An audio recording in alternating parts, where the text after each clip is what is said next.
ازيكم عاملين ايه؟ ايه الجمال والحلاوه اللي قدامكم اللي انتوا شايفينها دي؟ هنعمل النهارده مع بعض اسهل واحسن واطعم واجمل جاتو. اقتصادي جدا جدا جدا، يعني اقتصادي خالص خالص خالص، وطعمه ما شاء الله ما شاء الله في منتهى الجمال. يلا نسمي الله. في الاول كده انا معايا 4 بيضات. هفصل الصفار عن البياض. افصلي الصفار لوحده في بولة، والبياض برضو لوحده في بولة تانية خالص. هفصلهم بس عشان وقت الفيديو. انا كده فصلت ال4 بيضات لوحدهم، والاربع صفار برضو حطيتهم في بولة تانية. معايا هنا بقى كوباية الا ربع من السكر الناعم، حبيبات ناعمة. هنزل بالسكر ده، يعني انزلي كده بيه بالتدريج مش مرة واحدة. شوية بشوية كده مع الضرب طبعا. ما توقفيش المضرب علشان لحد ما يبقى قوامه هش معاكي ويعمل فوم عالي كده ولونه يفتحي بالشكل اللي انت شايفاه ده. انا هنا نزلت السكر على 3 مراحل، وطول ما انا ما بنزل السكر اضربي علشان احنا عايزينه يعمل فوم عالي. الطريقة سهلة وبإذن الله تقدري تعمليها بكل سهولة بإذن الله. بس تابعي بس الخطوات خطوة بخطوة وتقدري بإذن الله تعملي أحلى جاتوه. شايفة في البولة لا بنزل ولا بتحرك ولا أي حاجة، عمل معانا فوم عالي ما شاء الله، ولونه ما شاء الله زي ما انت شايفة كده. خلاص اركني بقى على جنب وتعالي ايه عند ال4 صفار. انزلي كده بمعلقة من الخل الأبيض بتاع الأكل. ليه بقى؟ الخل بيحوش الزفارة، وتاني حاجة بيدي هشاشة للعجينة من جوه، بيخلي العجينة هشة. يبقى معلقة خل على ال4 صفار، وكيس من الفانيليا. لو انت عندك فانيليا يبقى فانيليا سايبة يبقى معلقة صغيرة، معلقة شاي صغيرة.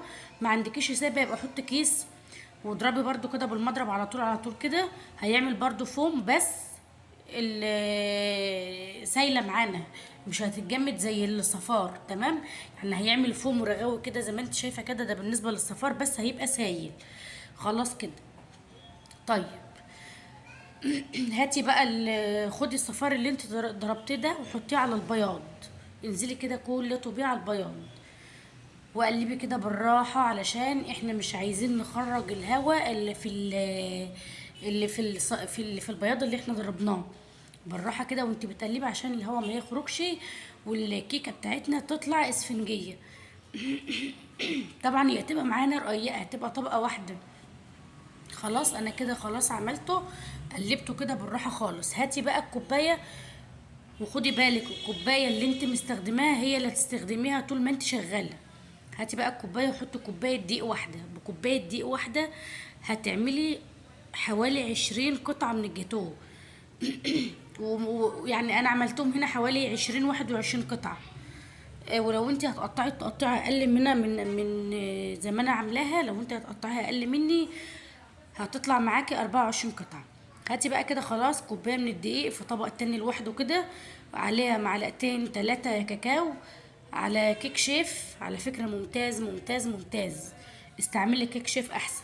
على نص معلقة كبيرة كده من كيك شيف، وقلبيهم بقى كده مع بعض. خلاص قلبي كده كويس. وهاتي بقى الخليط بتاعنا الجميل اللي احنا عاملينه وراكنينه على جنب ده كده. ايوه ده كده. انزلي بقى بالدقيق يعني سنه سنه، ما تنزليش بالدقيق كله. يعني انا هنا نزلت بالدقيق على حوالي 5 6 مراحل، ما نزلتش بيه كله طبعا. وقلبي برضو بشويش كده، بس انا اللي مسرعه ايدي. انا كنت بقلب بالراحه، بس انا اللي مسرعه الفيديو عشان ما حدش يقول لي طب ما انت بتقلبي بسرعه. لا، قلبي بالراحه خالص، علشان زي ما انا قلت انا مش عايزه اخرج الهواء. مش عايزه اخرج الهواء في الصفار والحاجات اللي احنا ضربناها مع بعض دي. انا مش عايزه اخرج الهواء منها. فانت ايه، انزلي بكوبايه الدقيق على مراحل، على 5 6 مرات مش مشكله، بس ما تنزليش مره واحده. طبعا الفرن سابق التسخين زي ما احنا متعودين. والصاج معايا انا دهناه زيت وحاطه فيه ورقه من الزبده، ودهنه برضو ورقه الزبده بالفرشه كده، حاجه بسيطه خالص كده ايه من الزيت. خلاص كده الخليط جاهز معانا كده، الدنيا تمام خلاص. يعتبر احنا كده خلاص خلصنا الكيك. كده الكيك خلاص خلص. هاتي بقى الصاج، هو ده الصاج. انزلي بقى بالخليط اللي معاكي وحاولي تسويه. انا حاولت اسويه على قد ما قدرت. حاولي بقى لو انت عندك بتبقى كده في حاجات لمسوية الكيك والكلام ده، لو انت عندك حاولي تسوي بيها على قد ما ما تقدري. واخبطي كده خبطتين تلاتة كده على الرخامة. وطبعا على اعلى درجة حرارة على الشبكة في الرف الوسطاني، هتقعد معاكي 10 دقايق بالظبط. شايفة بتتشال معايا بسهولة ازاي؟ ما شاء الله ما شاء الله، جميلة جدا جدا جدا والله العظيم. الكيك ده لوحده بس كده طعمه جميل جدا جدا من غير ما تحطي عليه اي حاجة. وعلى فكرة الكيك ده تنفعي تعملي نفس الطريقة بالظبط سويس رول. خلاص، وتعمليها برضو تحطيها في صينية كيك وتقطعيها. لو هتعملي تورته تعملي نفس المقدار وتحطها في صينية مقاس 20. هتطلع معاكي عالية ومرتفعة، تقدري انت تقسميها بالطبقات اللي انت عايزاها. انا كده خلاص قلبت الكيكه اللي معايا، وشلت ورق الزبده اللي انا حطاه، ورجعت حطيتها في الصاج تاني. سيبيها بقى عما تهدى كده شويه، نعمل صوص الشوكولاته الاقتصادي ده. انا هنا معايا كوبايتين من اللبن، حطيت عليهم معلقتين من النشا، وحطيت عليهم معلقتين من السكر، وكمان حطيت عليهم 3 معالق من الكاكاو. وقلبي قلبي كله كله كله كده على البارد، وارفعي على البوتاجاز لحد ما القوام يتقل. حطي مكعب زبده او معلقه زبده كبيره لحد ما القوام يتقل، وهوريلك الوقت كده. خلاص انا قلبته على البارد، هشيله بقى ارفعه على النار. وايدك فيه مع التقليب، اوعي تسيبيه هيكلكع منك.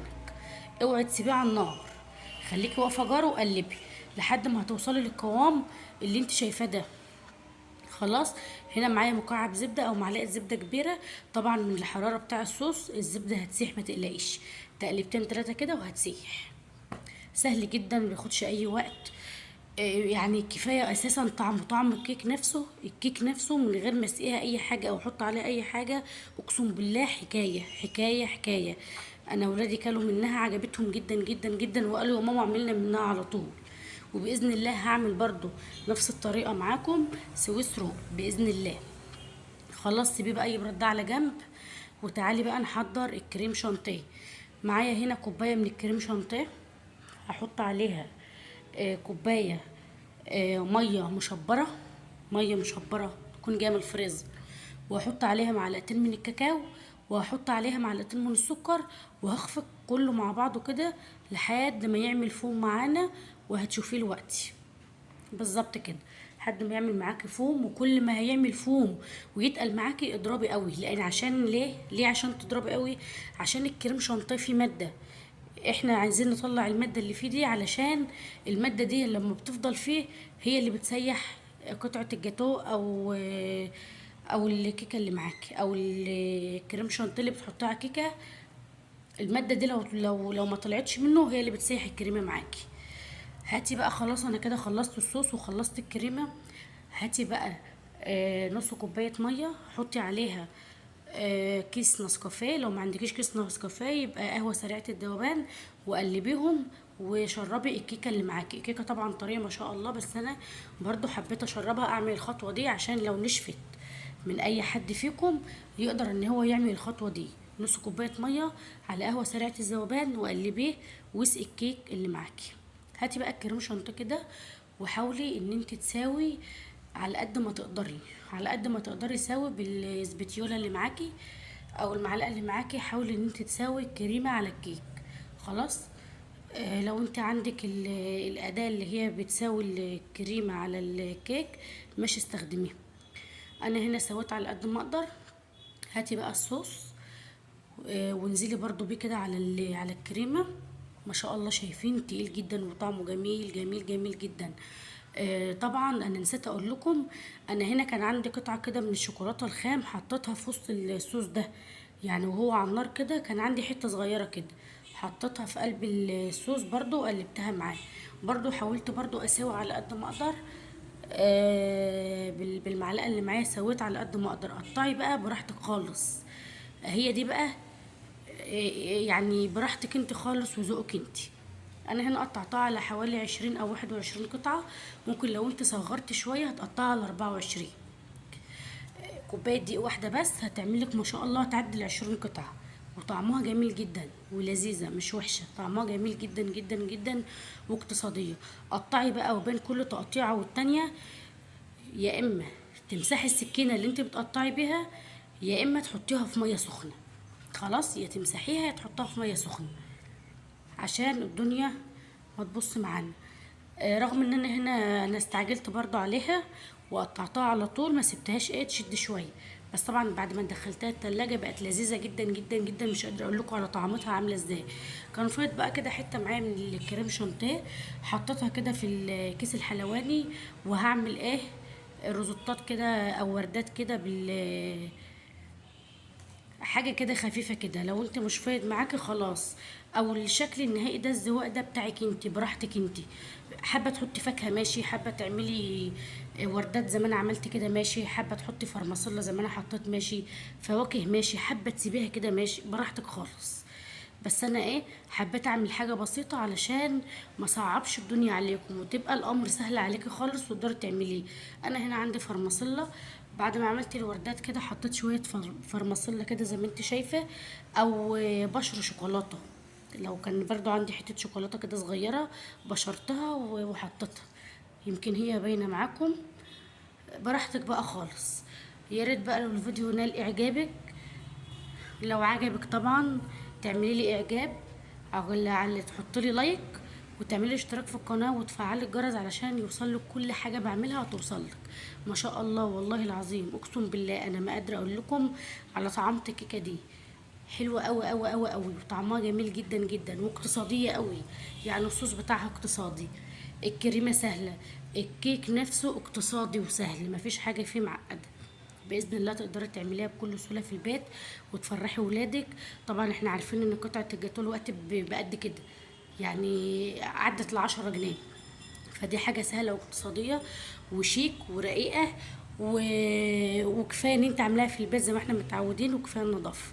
يا ريت بقى لو الفيديو عجبك اعملي اشتراك في القناه وفعلي الجرس، وما تنسيش تحطي له لايك حلو منك.